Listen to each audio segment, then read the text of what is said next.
This is why doing what the best in the world do is a surprisingly bad idea. This is Eddie Hall, the first man to deadlift over 500 kilograms or half a ton.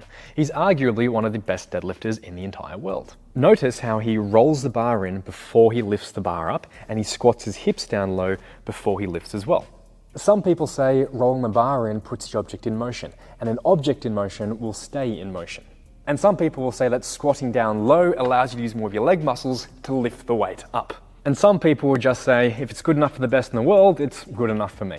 It's because Eddie did it, or Ronnie Coleman, or Dorian, or Tom Platz. I've coached and mentored thousands of everyday lifters and professional coaches all over the world, and so many of them do things for that exact reason, because that's what the best in the world do. But why does he do it? Because he's got a big belly.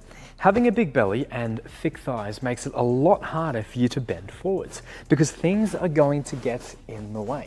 So what you need to do instead is take a slightly wider stance and maybe a slightly wider grip as well. Instead of bending straight forwards like this, you need to reach the bar out in front of your body away from you, and you need to roll it in as you squat down so your belly gets out of the way and pressurizes up against your legs to help you out of the bottom. Next is a deadlift suit. If you're not into high-level powerlifting or strongman, you might not even notice the suit that Eddie was wearing or know what it does. It's incredibly stiff and uncomfortable, but it's designed to help pull you out of the bottom, which similarly to the belly and the legs can make it hard for you to get into the bottom position. You know when you get to the bottom of a leg press here and everything's all compressed and you feel like you're about to explode? That's kind of what's happening at the bottom of a deadlift. All that pressure's building up here is from the deadlift suit, your belly, and the sides of your legs. And that's going to help you push your way off the ground. But for us regular folk, this is a complete waste of time.